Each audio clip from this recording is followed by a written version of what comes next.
Hello, everybody, and welcome. Today is a little bit different. Usually, I'd go over a specific series lore, or I would have a friend with me who could help commentate and ask questions about it. However, this time, I actually want to do a bit of something different.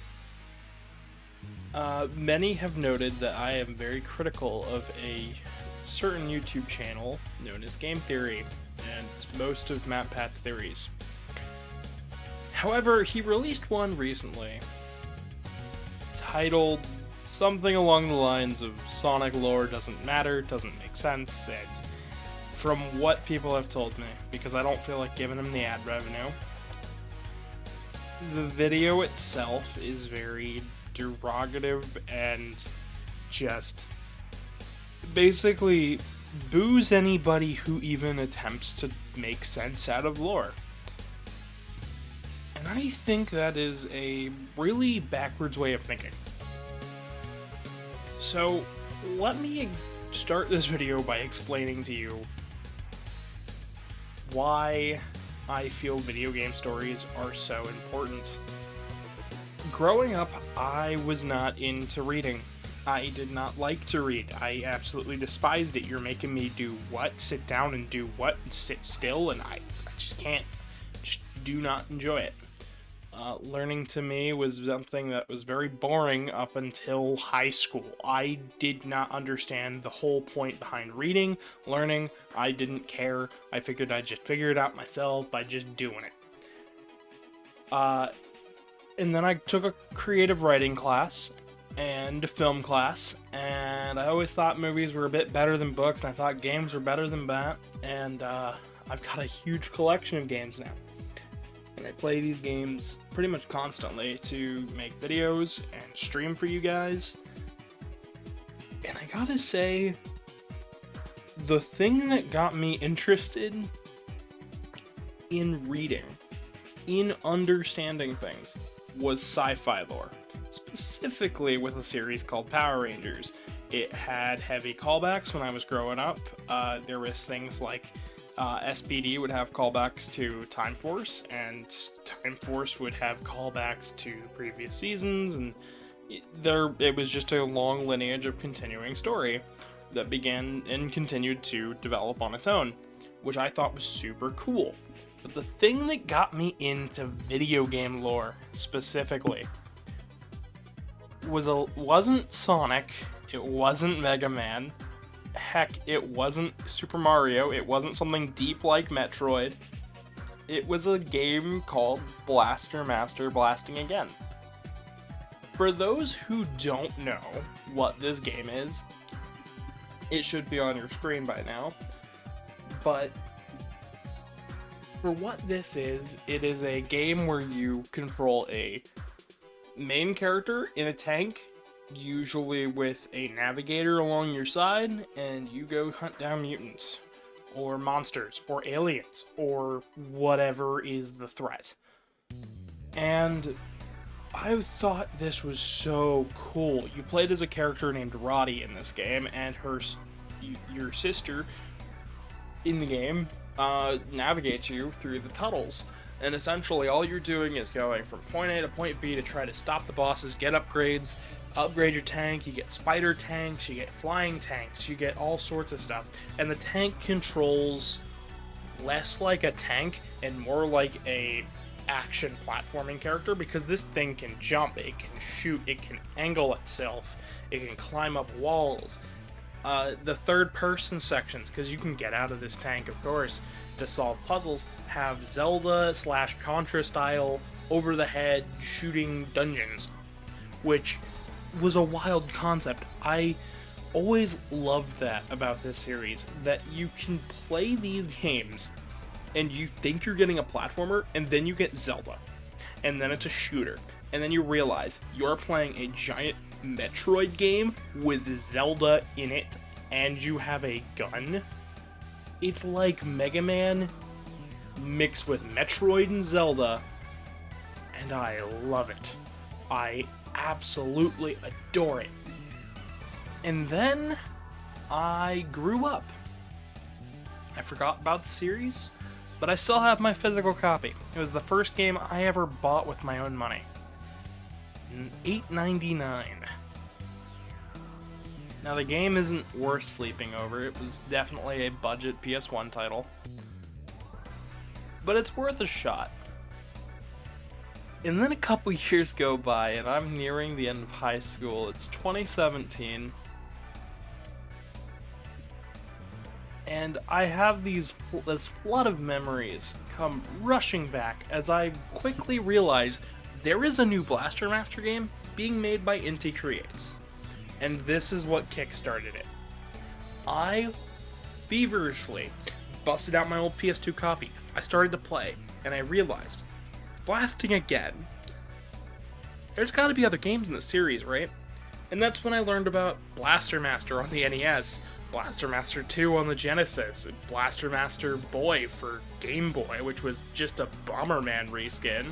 There was Blaster Master Jr., which was a random port of the NES game with a different story. What? That was weird. I learned about the WiiWare title, Blasting Again, of course. I looked into it and more. I looked into the Japanese version and the differences between the Famicom and the NES, which is what sparked the whole Mega Man idea in the first place. I wanted to know what the differences were between all of the versions of Mega Man, and which ones I could recommend to you. Links will be in the card up in the corner. Or in the description, probably both. Regardless, this series led me down a rabbit hole. So the NES game was all about hunting down your frog. He's your frog friend, you gotta go find him. The Famicom game was about hunting down mutants in space. The Genesis game was American made and never even came out in Japan. The Game Boy game's story was really tacked on about mutants and stuff. The WiiWare title took the story in a completely different direction with a whole new driver. The PS1 game references the Japanese title and not the American one. What is going on here? And then to top everything off, there is a book series known as The World of Power.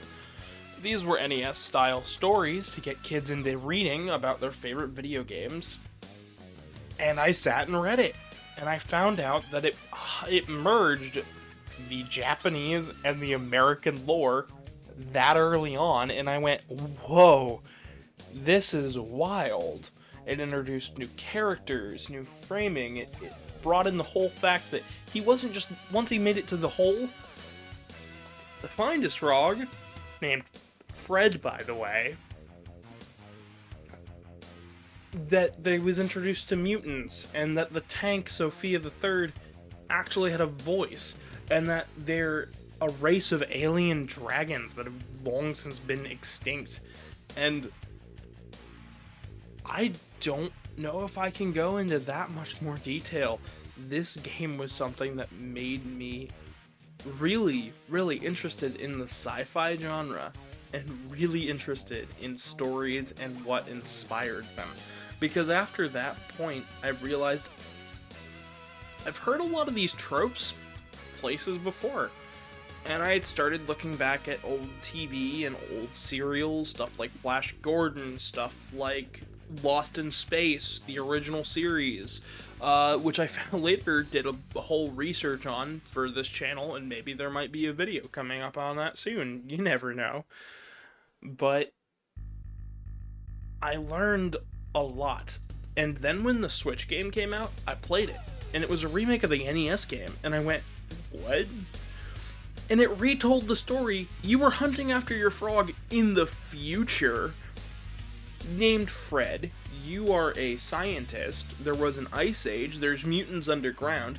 And it combined the best elements of the Worlds of Power book, the Japanese original Meta Fight, and the American Blaster Master. What is going on here? And then the sequel came out, and I went, oh my god, we just got another official sequel, and it referenced Blasting Agains with Roddy. It referenced a whole new slew of galactic like space faring creatures. You got certain power-ups from the second game from the Genesis and the blasting account on the PS1, as well as some references to the WiiWare title, which I blew my mind. And then we play the third one, and I don't want to spoil it, because the third one's got a wild twist. But with all of that, you know, from the outside looking in, if you looked at all these games, the timeline's a mess. An absolute disaster. And if you didn't try to fit things together, you know, we might not have gotten the Worlds of Power book. We might not have gotten some hybrid story. We might not have gotten the really cool comic book by Ben something. I can't remember his name, but I've talked to him before about it. He does some amazing work. Links to that will be in the description below. Go read that comic. We might not have gotten blasting again. We might not have gotten this really cool story about a galactic fleet of space warriors who drive tanks and fight mutants. It's really cool. And you might think, well, what does this have to do with Sonic?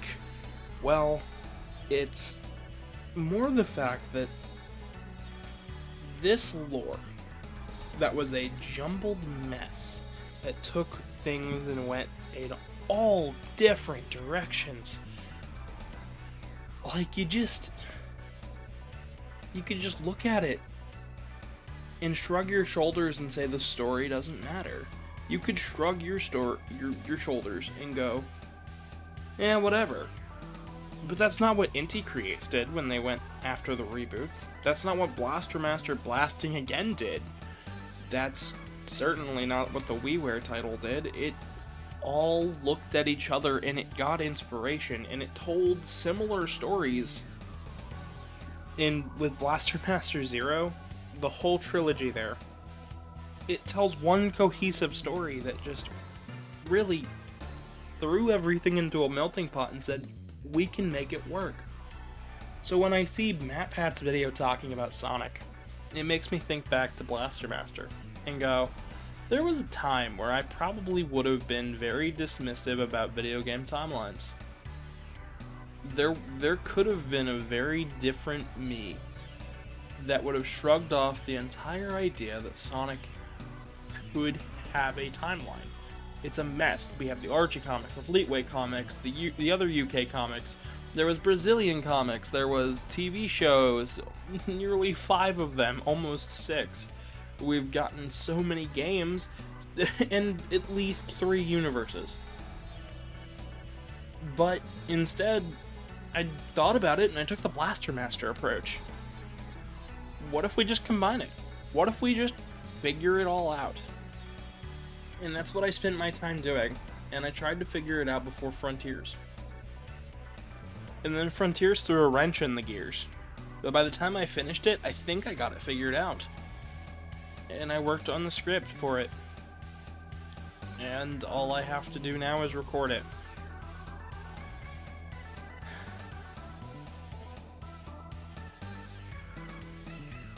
And you might think, wow, what a nerd. He's gone on and pieced together a Sonic timeline when some guy said, it's impossible, it doesn't make sense, there's no way it could possibly make sense. And I look at it, and I go, it makes perfect sense. So I guess we'll get that when we get there. I'm sure I'll get around to editing and recording that video. It's going to take a while. I have a few games left to stream. Not very many of them, of course. But I've pieced together a timeline. And I'd like to share that with you when it's ready. Because the lore can make sense. The story can absolutely make sense. There's no need to dismiss facts. There's no need to shrug your shoulders and go along with absolutely everything. Video game stories matter. They get people into reading. They get people into fact-checking and looking at the games. And to take one man's ideas and say, well, it doesn't make sense to him, so nobody else should try, is really reductive. And that's what I think when I watch that MatPat video over Sonic.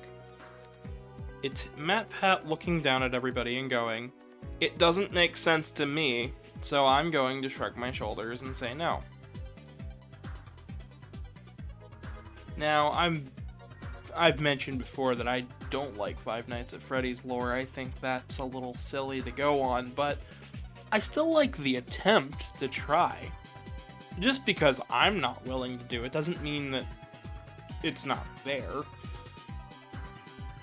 So, what's the reason for being so harsh on the Sonic fans that like piecing together lore? What's so wrong about piecing together lore of games from all different continuities to learn from each other? What is the problem with one series having multiple spin-offs and learning and collaborating with each other series? I just don't see a reason. I don't see a reason to put people down for trying to have fun. Especially when it doesn't hurt anybody, and when it could very easily get more people into a series.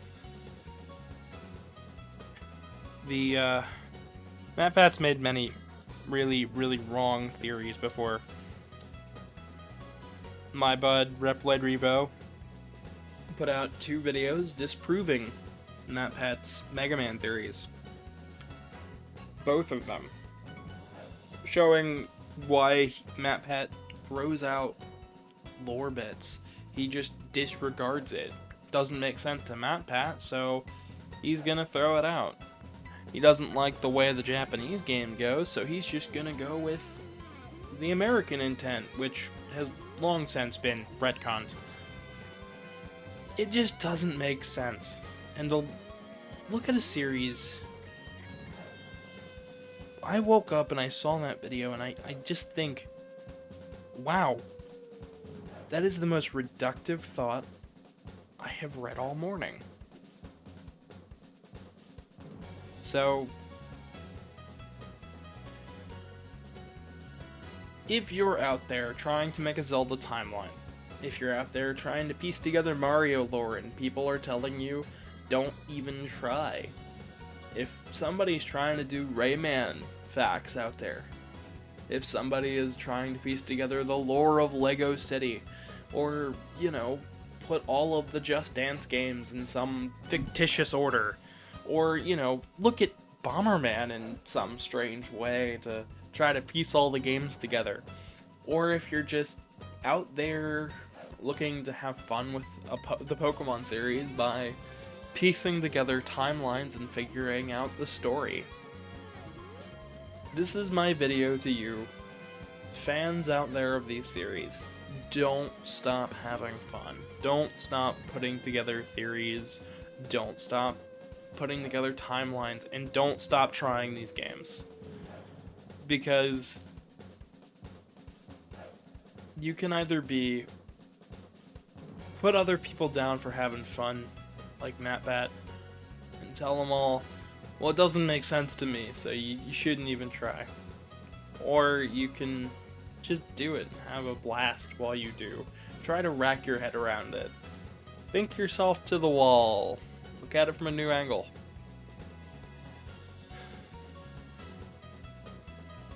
Just don't stop having fun and don't stop the critical thinking.